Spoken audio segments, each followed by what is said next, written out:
Vamos a iniciar nuestro estudio de hoy en Juan capítulo 6. Vamos a regresar a Hechos capítulo 8, pero para introducir nuestro estudio de hoy vamos a un texto muy importante en Juan capítulo 6. Juan capítulo 6. Tenemos un gran texto frente a nosotros en Hechos 8, sin embargo, tenemos que prepararnos para entender qué está pasando. Y vamos a ver algunos pasajes en preparación para nuestro estudio de Hechos capítulo 8. En lo que llegan ahí en Juan 6, vamos al versículo 10. Aquí estamos a un año de que nuestro Señor vaya a la cruz. Estamos en la primavera del año anterior a que Él muriera, en una conocida porción de la palabra de Dios. Sin embargo, vamos a concentrarnos en una verdad clave que se enseña en Hechos capítulo 8. Juan 6, estamos a un año de que el Señor vaya a la cruz.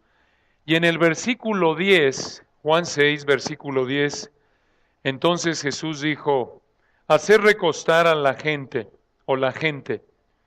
Y había mucha hierba en aquel lugar. Se recostaron como en número de 5,000 varones.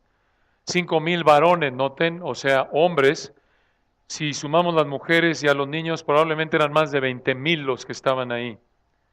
Versículo 11, y tomó Jesús aquellos panes, y habiendo dado gracias, los repartió entre los discípulos y los discípulos entre los que estaban recostados. Asimismo de los peces, cuánto querían. En otras palabras, lo que la gente quiso, lo que ellos quisieron repartir, había suficiente. Versículo 12, había tanto que cuando se hubieron saciado, estaban satisfechos, dijo a sus discípulos, recoged los pedazos que sobraron, para que no se pierda nada. Hermanas, por favor, nada de que aquí está la teología del Tupperware, que les sobra algo y lo meten al refri. Por favor, no maten a sus maridos ahí. Como nos decía Carlitos Quinto en el estudio de hombres, y ponía tacos de canasta y les sobraba muchísimo. Decía, por favor, llévense, porque si no, Lili, mi esposa, de broma, no es cierto lo que hizo Lili, me va a dar omelette de taco de canasta, licuado de taco de canasta, sándwich de taco de canasta. Pero bueno, el punto aquí es que sobró, el Señor proveyó de manera milagrosa tanto que no solo se saciaron, sino que hasta les sobró, versículo 13.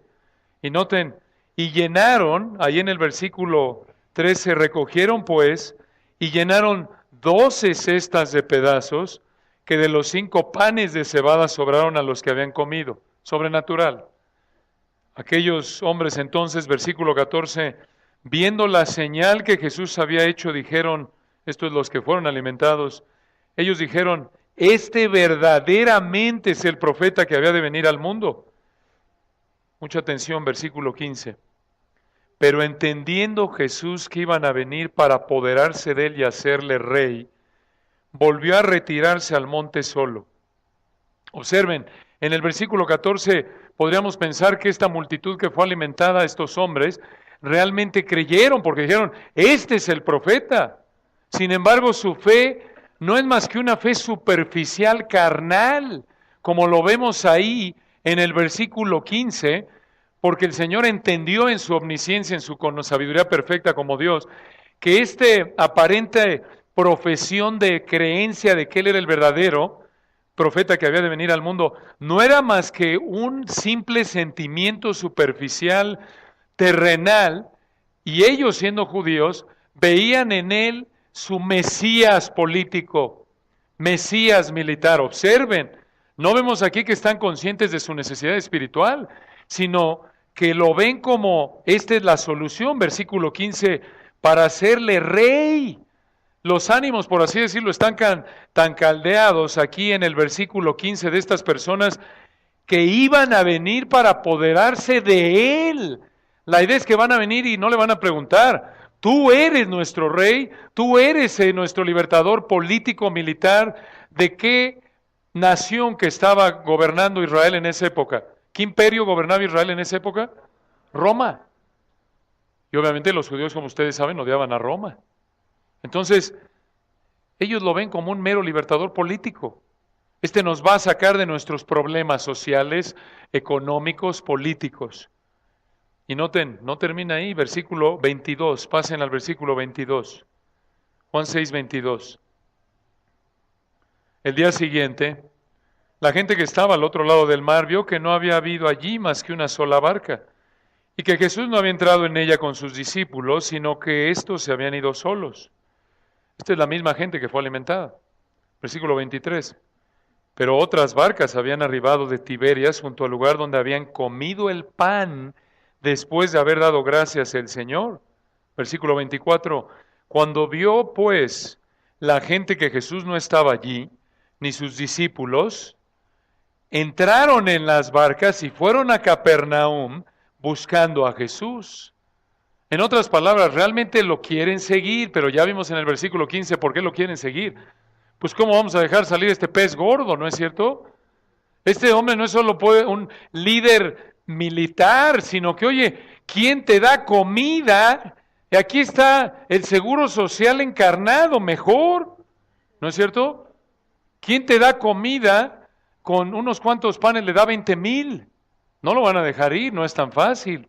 Y por eso van, lo buscan, y versículo 25, hallándole al otro lado del mar, le dijeron, Rabí, ¿cuándo llegaste acá? En el 26 respondió Jesús y les dijo, escuchen esto, de cierto os digo que me buscáis, no porque habéis visto las señales, sino porque comisteis el pan y ¿qué? Os saciasteis. ¿No iban a engañar al Señor? Noten que el Señor no lo engañaron, no dijo, uy, mira, ya se convirtieron todos estos miles. Les dimos de comer ayer y ahora hasta nos siguieron, nos buscaron y vinieron hasta el día de hoy a buscarnos. No, él sabía que lo estaban buscando porque había satisfecho sus apetitos. ¿De qué tipo? Terrenales. Versículo 60, sáltense, largo el discurso del pan de vida se llama. Pasen al versículo 60. Y el Señor les está presentando el Evangelio, etcétera, varias verdades. Y noten en el versículo 60, Juan 6:60, el Señor le sigue hablando a estas personas. Al oírlas, muchos de sus discípulos dijeron, dura esta palabra, ¿quién la puede oír? Estos discípulos son los discípulos falsos, estos que estaban buscándolo por la comida. Y noten, están reconociendo que acaba el Señor de hacer afirmaciones duras. Entonces dicen, ¿quién la puede oír? Versículo 61. Sabiendo Jesús en sí mismo, otra vez, noten su omnisciencia perfecta, que sus discípulos, estos son los falsos, del versículo 60, los carnales, murmuraban de esto, les dijo, ¿esto os ofende? Versículo 62, pues que si vierais al Hijo del Hombre subir a donde estaba primero, y les explica versículo 63, el Espíritu es el que da vida. Noten cómo lo está llevando a lo espiritual, a que se concentren en su necesidad que tienen de salvación. Versículo 63, el Espíritu es el que da vida. La carne para nada aprovecha, y ellos solo estaban interesados ¿en qué? En la carne, en comer, en tener un liberador político. Versículo 63, las palabras que yo os he hablado son espíritu y son vida. Pero, versículo 64, hay algunos de vosotros que no creen, porque Jesús sabía desde el principio quiénes eran los que no creían y quién le había de entregar. Y dijo, versículo 65, por eso os he dicho que ninguno puede venir a mí si no le fuere dado del Padre. Noten, versículo 64, el Señor Jesús sabía que había impostores en la multitud y aún identifica a Judas. Él sabía desde el principio quién le iba a ¿qué? Entregar. Y noten en dónde encuentra su consuelo, versículo 65, en que Dios es soberano. Ninguno puede venir a mí si no le fuere dado del Padre. Y versículo 66, después de estas declaraciones, desde entonces muchos de sus discípulos volvieron atrás y ¿qué? Ya no andaban con él. No que perdieron la salvación, nunca la tuvieron. Cuando estos discípulos, entre comillas, oyeron verdades que no les gustaron, lo dejaron mostrando que realmente nunca habían ¿qué? Creído. Versículo 67. Dijo entonces Jesús a los 12, ¿queréis acaso iros también vosotros? Respondió Simón Pedro, Señor, ¿a quién iremos? Tú tienes palabras de vida eterna. Y hermanos, este es el clamor del corazón regenerado, genuino. Noten la distinción, hay muchas implicaciones en este texto, pero simplemente hacer esta observación. Noten cómo el Señor está presentando verdades difíciles de oír y los falsos, cuando las oyen, ¿lo soportan? No, se van. Sin embargo, el que es genuino, como Pedro, hablando en nombre de los otros 11, excepto por Judas, ¿qué es lo que hace? Señor, ¿a dónde iremos? Tú tienes palabras de vida eterna. Necesitamos oír tu palabra. No podemos vivir sin tu palabra.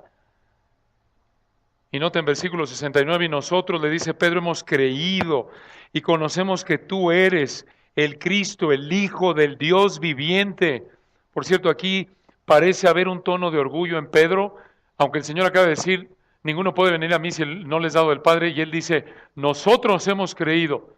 Parece como si Pedro estuviera diciendo, Señor, pero nosotros nos paramos el cuello, nosotros sí creemos, ellos no, pero nosotros sí.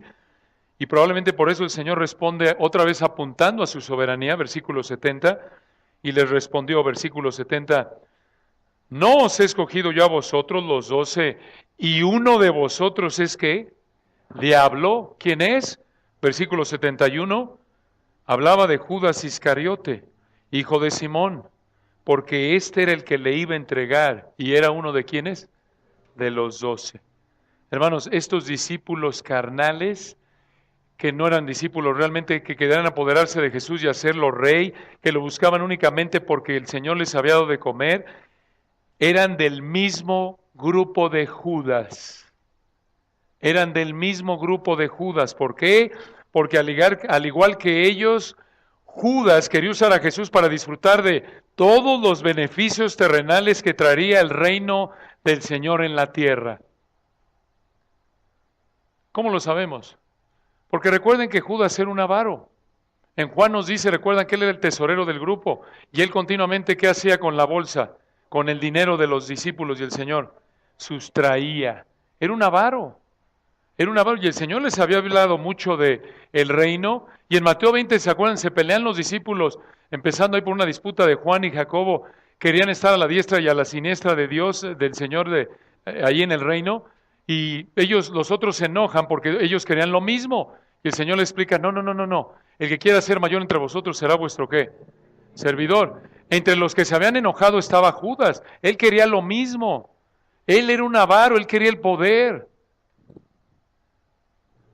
Pero escuchen esto, cuando se dio cuenta de que el Señor realmente iba a morir, coloquialmente hablando, se dio cuenta en la semana de la pasión, recuerdan a partir de nuestro estudio de Mateo, cuando vio que se le había caído el teatrito, por así decirlo, el miércoles toma la iniciativa, recuerdan, de ir al Sanedrín y ¿qué les dice?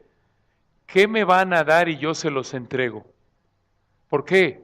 Porque Judas se dio cuenta que no iba a poder estar en el reino terrenal. Otra vez, sus apetitos carnales no iban a ser satisfechos. Era igual que los discípulos de Juan 6. Y hermanos, muchas personas son como Judas y estos discípulos de Juan 6. Dicen creer, dicen ser cristianos, pero en realidad no lo son. Dicen que se quieren acercar a Dios, pero se acercan a su manera a Dios, escuchen esto, para que Dios haga lo que ellos quieren. Así como Judas y los discípulos de Juan 6. ¿Para qué querían al Señor? ¿Para que perdonara sus pecados? ¿Para que sirvieran? No, lo querían usar los discípulos de Juan 6 para que reinara sobre ellos, así como Judas quería usar a Jesús para que él tuviera una buena posición en el reino terrenal. Hay muchos que dicen haberse arrepentido y creído, escuchen esto, con la meta de usar a Dios para que Él satisfaga sus deseos pecaminosos. Y muchas veces los deseos no necesariamente son pecaminosos, pueden ser buenos deseos. Pero el problema de esto, piensen en esto, y otra vez tenemos que entenderlo bien porque es lo que hay en Simón en Hechos 8. El problema es ver a Dios como un medio para satisfacer tus deseos personales. Es como el que pretende obedecer a Dios para que Dios le dé dinero y salud. Y cuando dice obedecer a Dios y Él no le da el dinero y salud que esperaba, ¿qué? Se aleja. O el que dice volverse cristiano porque se da cuenta que si se relaciona con gente en la iglesia, en alguna congregación, se va a relacionar y va a encontrar buenos clientes para su negocio. Y cuando no encontró lo que buscaba en esa iglesia, se aleja. O el que viene con un matrimonio destrozado, busca consejería y simplemente se acerca a Dios para que Dios sea como una especie de Aladino que le arregle el matrimonio. Y después de que oye consejo y Dios no le arregle el matrimonio, ¿qué? Se aleja. No está mal buscar el consejo de Dios para honrarlo con tu matrimonio, pero el punto de fondo es este, que debes estar comprometido con Dios. Ese es el punto de fondo. Buscar la gloria de Dios antes que tu bienestar personal. En una frase, eso es lo que distingue un discípulo falso y un discípulo genuino. El discípulo falso busca usar a Dios para que él esté cómodo. El discípulo genuino busca servir a Dios, no importa lo que Dios le dé. En otras palabras, en contraste, piensen en esto, en contraste a los discípulos de Juan 6, en contraste a Judas, permítanme presentarles a alguien que obedeció a Dios fuera como le fuera. Y ustedes lo conocen, acompáñenme a Job capítulo 1. Job capítulo 1.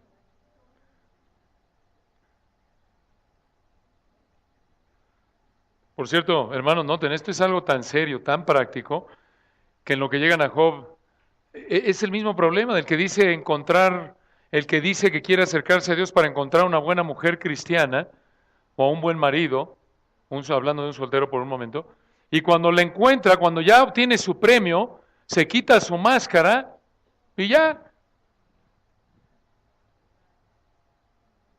se aleja de Dios. Pero noten como Job 1, si buscas serle fiel a Dios, a pesar de tu debilidad, te dé lo que te dé, bendiciones temporales o sufrimiento temporal, vas a serle fiel, vas a ser una persona que muestre una fe genuina, como la de Job, noten. En Job capítulo 1, noten versículo 20, ustedes recuerdan lo que sucede. Dios permitió que Satanás le quitara todos sus bienes. Job era un hombre multimillonario en términos modernos. Job permite, Satanás, por cierto, acusaba a Job de tener una fe falsa. Noten exactamente de lo que estamos hablando. Ahí en Job, noten, en el capítulo 1, noten el calibre de hombre que era Job. Job 1, recuerdan, versículo 1, hubo en tierra de Uz un varón llamado Job, y era este hombre perfecto y recto, temeroso de Dios y apartado del mal. Noten versículo 2, y le nacieron 7 hijos y 3 hijas, y en entre su hacienda era 7,000 ovejas, 3,000 camellos, 500 yuntas de bueyes, 500 asnas y muchísimos criados. Y era aquel varón más grande que todos los orientales. Era un hombre multimillonario. Era un hombre que había venido con una fe arrepentida al Señor. Por eso era un hombre perfecto y recto. Y nota en versículo 4, iban sus hijos y hacían banquetes en sus casas, cada uno en su día, y enviaban a llamar a sus 3 hermanas para que comiesen y bebiesen con ellos. Era un hombre que disfrutaba de armonía familiar, con una familia cercana, unida y demás.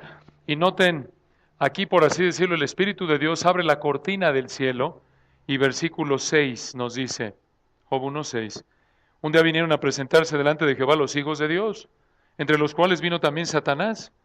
Y dijo Jehová a Satanás, ¿de dónde vienes? Respondiendo Satanás a Jehová dijo, de rodear la tierra y de andar por ella. Versículo 8. Y Jehová dijo a Satanás, ¿no has considerado a mi siervo Job? Y escuchen lo que dice Dios de Job. Le llama mi siervo, versículo 8, que no hay otro como él en la tierra, varón perfecto y recto, temeroso de Dios y apartado del mal.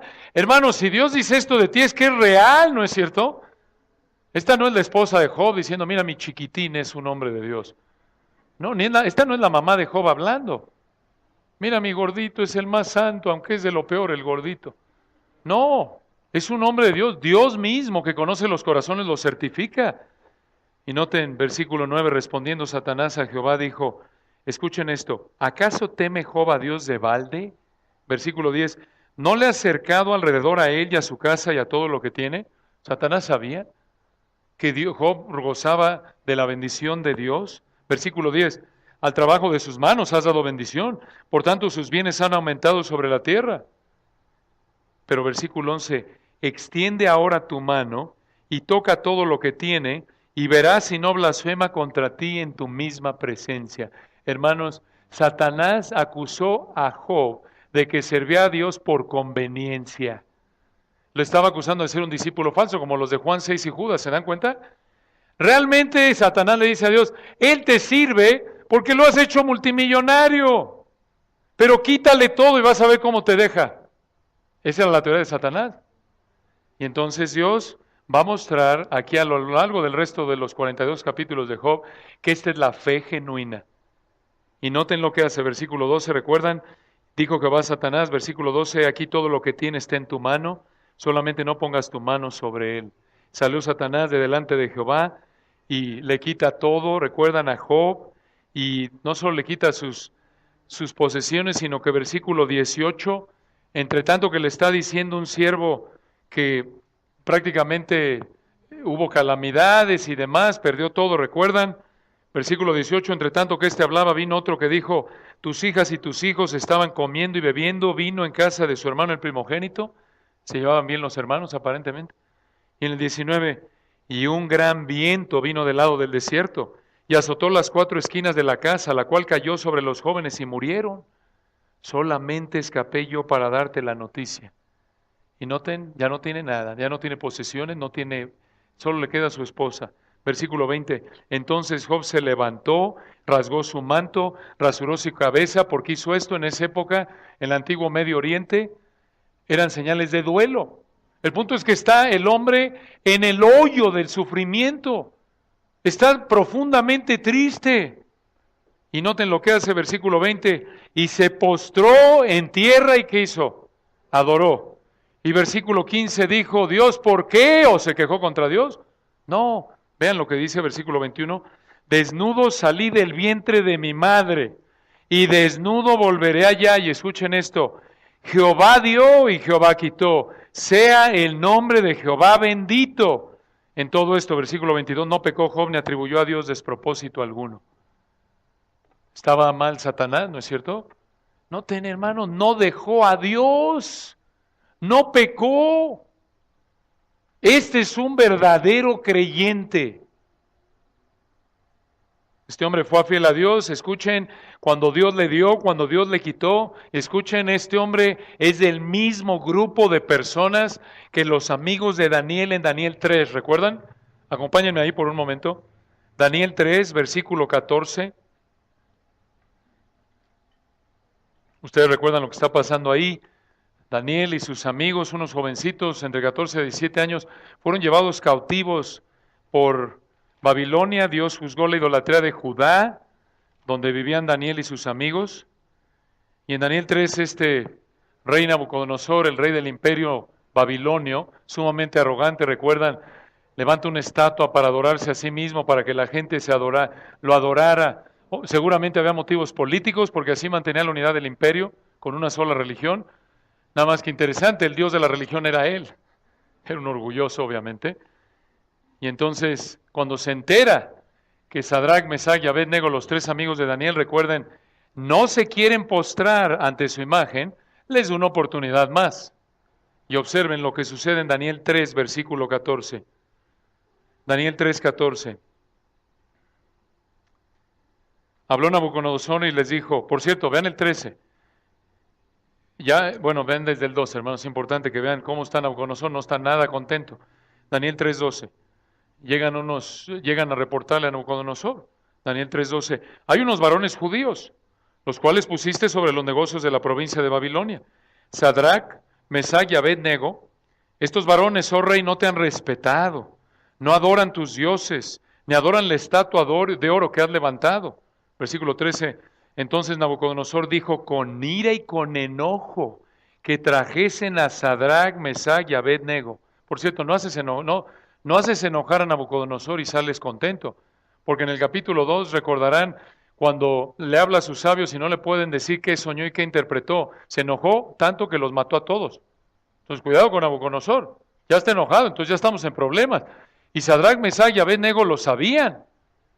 Entonces versículo 13, al instante fueron traídos estos varones delante del rey, y en el 14 habló Nabucodonosor y les dijo, ¿es verdad, Sadrach, Mesach y Abed-nego, que vosotros no honráis a mi Dios, ni adoráis la estatua de oro que he levantado? Versículo 15, ahora pues les doy una oportunidad.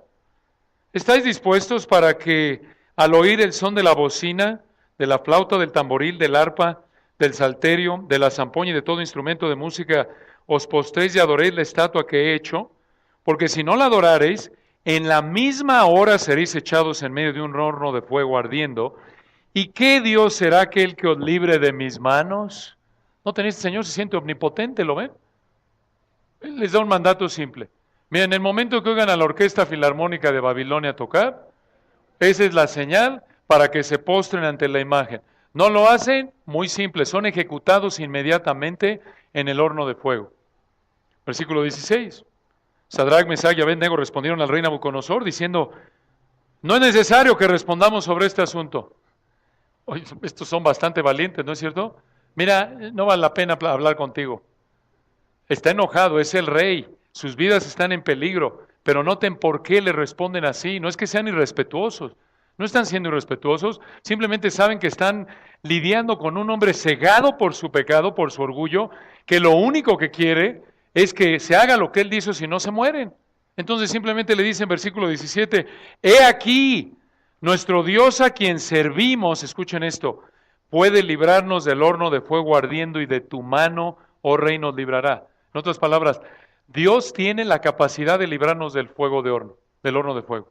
Versículo 18, aquí está la clave, escuchen. Y si no, esto es, si Dios puede, Dios tiene el poder para librarnos del horno, pero si no nos libra, versículo 18, sepas, oh rey, que no serviremos a tus dioses, ni tampoco adoraremos la estatua que has levantado. En otras palabras, escuchen esto, ¿serviremos a Dios, nos libre de la aflicción o no?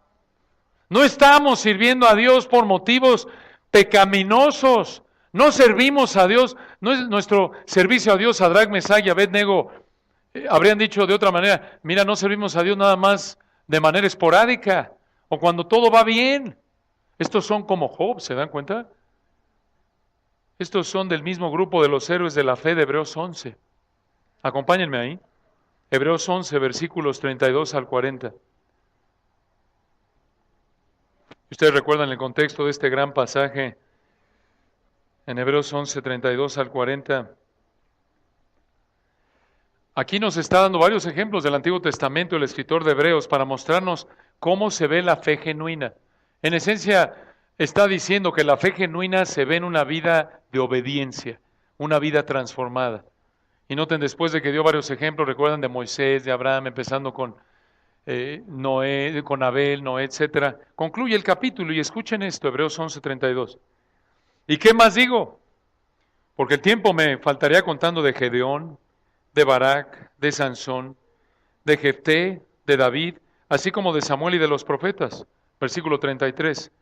Que por fe conquistaron reinos, hicieron justicia, alcanzaron promesas, taparon bocas de leones, apagaron fuegos impetuosos, versículo 34, refiriéndose ahí probablemente a Sadrach, Mesach y Abed-nego, evitaron filo de espada, sacaron fuerzas de debilidad, se hicieron fuertes en batallas, pusieron en fuga ejércitos extranjeros. Hermanos, hasta ahí decimos, qué bendición, Dios los libró hasta aquí, versículos 33 y 34, pura victoria, ¿no es cierto? Dios los libró de la muerte, tuvieron victoria. Pero noten versículo 35. Las mujeres recibieron sus muertos mediante resurrección. Hasta ahí todo es positivo, ¿no es cierto? ¿A quién no le va a gustar que Dios nos resucite a nuestro ser querido? Como las viudas allá en los libros de Reyes. ¿A quién no le va a gustar que ante una situación imposible Dios te da lo que quieres? Hasta aquí todo es positivo, ¿se dan cuenta? Pero noten el cambio ahí en el versículo 35. Mas otros fueron atormentados, no aceptando el rescate, a fin de obtener mejor resurrección. Estas personas eran genuinas. Noten, no aceptando el rescate, no es que tenían complejo de mártir, es que su lealtad a Dios era total como Sadrach, Mesach y Abed-nego. Versículo 36, escuchen esto. Otros experimentaron vituperios y azotes, y además de esto prisiones y cárceles. Ahora sí ya no nos gustó, ¿verdad? La listita, la de arriba, yo quiero estar en esa, ¿no? Oye, ¿cómo no? Fiel al Señor y pura victoria. No, pero noten, estos fueron fieles al Señor y experimentaron vituperios, azotes, prisiones, cárceles. Versículo 37, fueron apedreados, aserrados, puestos a prueba, muertos a filo de espada, anduvieron de aquí para allá cubiertos de pieles de ovejas y de cabras, pobres, angustiados, maltratados. Escuchen, alguno dirá, oye, seguramente estos fueron unos infieles. La parte de arriba de la lista han de haber sido los cristianos fieles y Dios los bendijo. Pero seguramente estos, los encarcelados, los que murieron, seguramente fueron los que fueron los cristianos o los creyentes infieles. Y por eso Dios los disciplinó. ¿Acaso fue por pecado que Dios les dio pobreza y todo esto? La respuesta está en el versículo 38. De los cuales el mundo, ¿qué?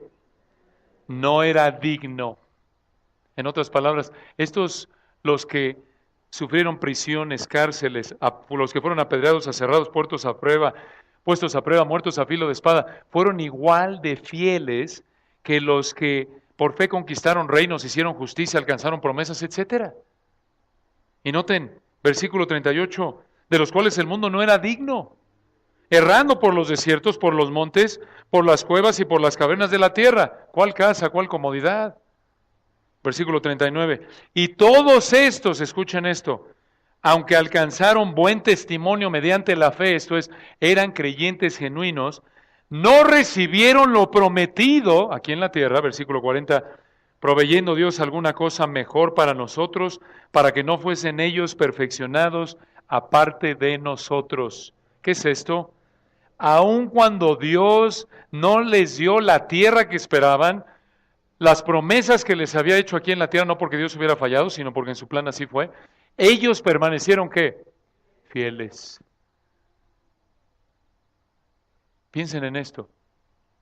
¿En qué grupo estás? ¿Quién eres en realidad? ¿Eres como Judas y los discípulos falsos de Juan 6? ¿O como Job, los amigos de Daniel y los héroes de la fe de Hebreos 11? No puede ser de los dos, eres de uno u otro. El grupo de Juan 6 y de Judas son los que dicen acercarse a Dios para que Dios les dé lo que ellos quieren. Son unos mercenarios. Externamente, como Judas, se ven igual que los reales, los otros 11 discípulos, pero cuando Dios les falla en su entender, cuando Dios no les da lo que quieren, dicen como Judas, hasta luego, mostrando la realidad de su fe falsa, de que están muertos en delitos y pecados. Sin embargo, noten el común denominador en Job, los amigos de Daniel, estos héroes de la fe de Hebreos 11, eso es fe genuina. Eso es a lo que Dios te ha llamado. Si realmente eres cristiano, lo vas a mostrar de esa manera. No te engañes. Esto debe llevarnos a la reflexión. Señor, ayúdame a ver si realmente solo estoy diciendo que te sirvo por motivos personales o si realmente veo la obra de tu Espíritu en mi vida, de tal manera que por tu gracia, pues aquí estoy en las buenas y en las malas, aunque voy ahí cojeando ahí con muleta, pero ahí voy.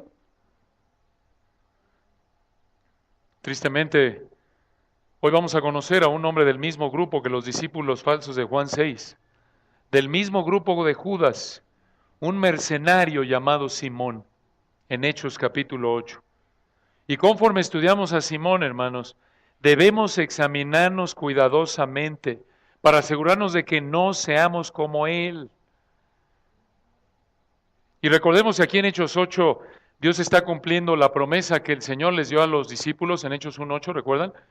Pero recibiréis poder y me seréis testigos en Jerusalén, capítulos 1 al 7 de Hechos, en Judea, Samaria, capítulos 8 al 12 de Hechos, ya estamos entrando a la segunda fase, digamos, de evangelismo, y hasta el último de la tierra, del 13 al 28.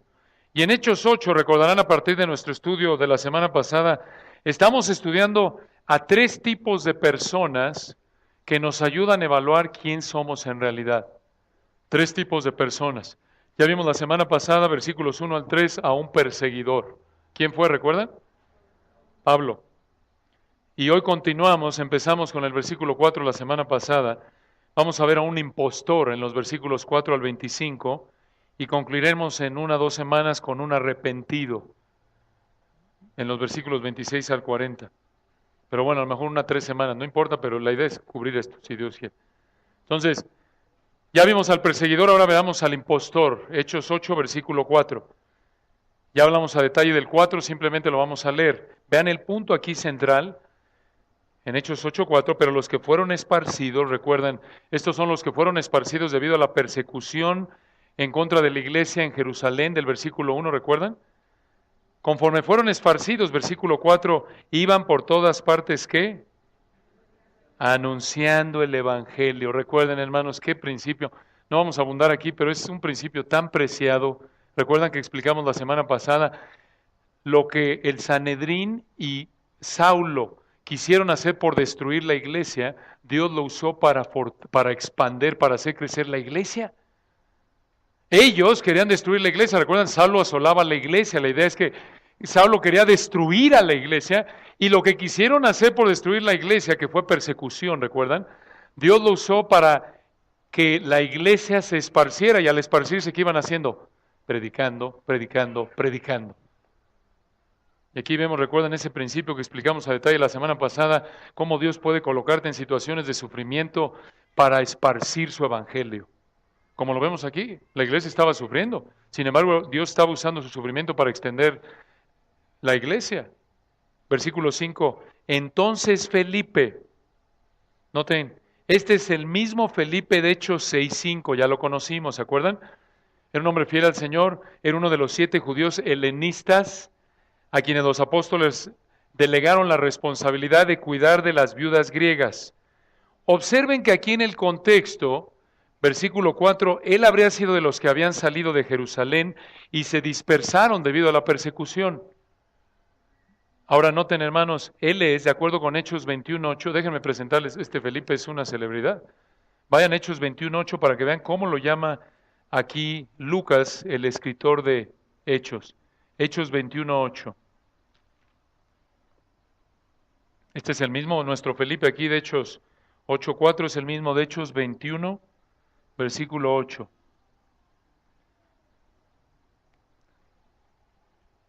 Hechos 21:8. Al otro día, saliendo Pablo y los que con él estábamos, fuimos a Cesarea. Y entrando en casa de Felipe, ¿quién? El evangelista, que era uno de los que de los 7, esto es de los 7, de Hechos 6, ¿se acuerdan? Entonces, regresando a Hechos 8, versículo 4, versículo 5, desde que la iglesia nació, escuchen, Felipe fue el primer misionero oficialmente hablando. Y por cierto, él es el único hombre en toda la Biblia que se le llama evangelista. Felipe el evangelista. Y van a ver por qué. Versículo 5. ¿Qué hizo? ¿Por qué tanto énfasis en que Felipe era un evangelista, un misionero? Observen lo que hizo Dios a través del versículo 5. Felipe fue descendiendo a la ciudad ¿de dónde? De Samaria. ¿Y qué hacía? ¿Les predicaba a quién? A Cristo. Hermanos, Samaria estaba al norte de Israel. Ahí vivía la gente que vivía en Samaria, se le llamaban los samaritanos. Hermanos, esto es monumental lo que está haciendo Felipe. ¿Por qué? ¿Quiénes eran los samaritanos? Eran descendientes de las 10 tribus de Israel. Recordarán que allá por el 931 a.C., Dios había dividido a Israel en 12 tribus, ¿recuerdan? En el 931 a.C. Se dividen las 12 tribus, las 10 del norte eran llamadas Israel, las 2 del sur eran llamadas el reino de Judá. Esas 10 del norte, el reino de el norte, eran las 10 tribus de Israel, fueron llevadas cautivas por los asirios en el 722 a.C. Esto fue, recuerdan, porque se habían entregado a la idolatría, entonces Dios usó a los asirios para disciplinar a su pueblo. Y entonces las 10 tribus fueron llevadas cautivas por los asirios, pero hubieron judíos de esas 10 tribus que en lugar de ser llevados cautivos por los asirios, se quedaron ahí en la tierra. Y allí en la tierra se casaron con asirios que llegaron y también con cananeos. Esto dio lugar obviamente a una mezcla de raza judía con ¿qué? ¿Quiénes son los no judíos? Gentiles. Pero los samaritanos se consideraban el pueblo ¿de quién? De Dios. Y de hecho, los samaritanos tenían una forma del Pentateuco, como sus sagradas escrituras, circuncidaban a sus hijos y hasta construyeron un templo en el monte Gerizim, de acuerdo con Juan capítulo 4, versículo 20. Ellos se consideraban el pueblo de Dios realmente. Ellos adoraban a Dios a su manera y en base a Deuteronomio 18:15 esperaban que el Mesías restaurara la adoración ahí en Gerizim. Por eso recuerdan que la mujer adúltera en Juan 4:25 le dice al Señor que ellos esperaban que llegara ¿quién? El Mesías. Pero escuchen, para los judíos, los samaritanos no eran ni judío ni qué, ni gentil. Ya de por sí los judíos odiaban a los gentiles, pero a los samaritanos en un sentido había un odio especial. Los odiaban. Y obsérvenlo ahí en Juan 4, ¿recuerdan? Tenemos que verlo en Juan 4, obsérvenlo ahí en el versículo 9, ¿recuerdan al Señor? Cuando está hablando con la mujer samaritana. Juan 4, versículo 9, recuerdan que nuestro Señor está hablando a la mujer samaritana y ella la verdad estaba sorprendida. ¿Por qué? Juan 4:9, recuerden que le pide de beber, ¿no? Y en Juan 4:9 la mujer samaritana le dijo, ¿cómo tú, siendo judío, me pides a mí de beber que soy mujer samaritana? Y observen la última frase del versículo 9, porque los judíos y samaritanos, ¿qué? No se tratan entre sí. Los judíos, escuchen, los consideraban una raza mezclada y herejes. Los odiaban. Y obviamente los samaritanos, pues obvio, no estaban nada contentos, ¿verdad? No se trataba. Entonces esta mujer está impresionada. ¿Por qué? Porque le está hablando un hombre, que en esa cultura era algo fuera era romper con un protocolo tradicional. Le está hablando, escuchen, un hombre judío, y además era un rabino, así lo consideraban. Pero noten, hermanos, él mostró amor, compasión. Noten el ejemplo de nuestro Señor, a una persona odiada por los judíos. Y observen, de hecho le reveló claramente a la mujer que él era el Mesías. Obsérvenlo ahí en Juan 4, versículo 26, lo que le dice.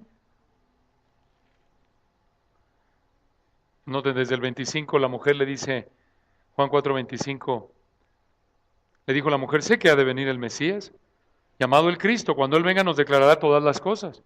Versículo 26, Jesús le dijo, yo soy el que habla contigo. Noten qué privilegio le concedió el Señor a esta mujer. Se le revela. Y noten lo que sucede, versículo 39, Juan 4:39, ustedes recuerdan, ella se arrepiente, cree, y en Juan 4:39, y muchos de los samaritanos de aquella ciudad creyeron en él por la palabra ¿de quién? De la mujer, que daba testimonio diciendo, me dijo todo lo que he hecho. Versículo 40, entonces vinieron los samaritanos a él y le rogaron que se quedase con ellos. ¿Y qué hizo él? Se quedó allí 2 días. Y versículo 41, y creyeron muchos más por la palabra de él. Y en el 42, y decían a la mujer, ya no creemos solamente por tu dicho, porque nosotros mismos hemos oído y sabemos que verdaderamente este es el Salvador del mundo. ¿Quién? El Cristo. Hermanos, vean qué ejemplo de nuestro Señor. Él rompió con todo el protocolo, tradiciones no bíblicas, dio el primer ejemplo de evangelismo transcultural a una mujer samaritana, y que era una mujer excepcionalmente religiosa. Era una adúltera, ¿se acuerdan? Vivía con un hombre y el Señor le dice, y el hombre que has tenido varios maridos y el hombre que tienes ni es tu marido, aunque vive contigo. Noten qué ejemplo de amor a los perdidos, ¿no es cierto? Qué ejemplo de regresando a Hechos 8, el hecho de que Felipe, un judío, fuera a Samaria a predicar a Cristo fue algo revolucionario. Aquí en Hechos 8:5, la iglesia da un paso en el que cruza una barrera racial muy importante, aunque de nuevo el Señor ya lo había hecho. Pero recuerden, la iglesia nace en Hechos 2, entonces para la iglesia este es un paso monumental. Y hermanos, Felipe nos da un gran ejemplo, igual que nuestro Señor, y con esto concluimos por hoy. Muchas veces tendemos a ser como los judíos actuaron contra los samaritanos. A veces evitamos evangelizar, mostrar amor a alguien porque nos sentimos espiritualmente, académicamente, socialmente superiores a ellos. Yo no evangelizo ese tipo de gente. Y puede ser de arriba para abajo, de abajo para arriba, ¿eh? Que tengas a lo mejor una actitud de orgullo en contra de gente que tiene a lo mejor más dinero que tú. No, yo no voy con los de arriba. Que vayan otros a predicar el evangelio, estos sangrones o etcétera, ¿no? Y viceversa. Yo no voy con esos de abajo. Hermanos, es igual de pecaminosa esa actitud horrenda que tuvieron los judíos en contra de los samaritanos. Y hermano, recuerda, no puedes evitar evangelizar a uno porque te cae mal. No seas como Jonás, que quería que se fueran al infierno los de Tiro porque los odiaba. Se enojó porque Dios quería que les predicara y los llamara al arrepentimiento, y se enojó cuando se arrepintieron. Debemos examinarnos. Oye, yo le predico a todo el mundo, pero mi vecinito que me ha hecho la vida de cuadritos, pues que el Señor le mande a alguien, porque yo no lo aguanto. Tienen la misma actitud pecaminosa que tuvieron los judíos contra los samaritanos, lo cual está fuera de lugar. Tenemos que ser como el Señor, ser como Felipe aquí en Hechos 8:5. Y tenemos mucho más por delante, pero continuaremos la semana que entra, si Dios quiere. Señor, te agradecemos por el privilegio que nos diste de haber estudiado tu palabra el día de hoy. Ayúdanos, Padre, a examinar nuestra vida, que no seamos como Judas, que no seamos como esos discípulos falsos de Juan 6. Y no solo eso, sino también que no seamos como los judíos eran tradicionalmente con los samaritanos. Que esto nos lleve a examinarnos en primer lugar para asegurarnos que tengamos una fe genuina. Y en segundo lugar, si por tu gracia nos has dado una fe genuina, que tengamos ese amor por los perdidos que cruza barreras raciales, económicas, sociales. Ayúdanos, Padre, a aprender de tu amor, que tu amor nos cautive, como lo refleja Felipe, como lo reflejaste tú, Señor, con esa compasión tan grande al haber dado ese paso en ese entonces y haber llevado tu palabra a los samaritanos. Gracias por esta mañana, por esta amada iglesia que oramos sigas protegiendo a través de tu palabra, que uses tu palabra para satisfacer la necesidad de cada persona en esta mañana conforme a tu soberanía, para tu gloria. Amén.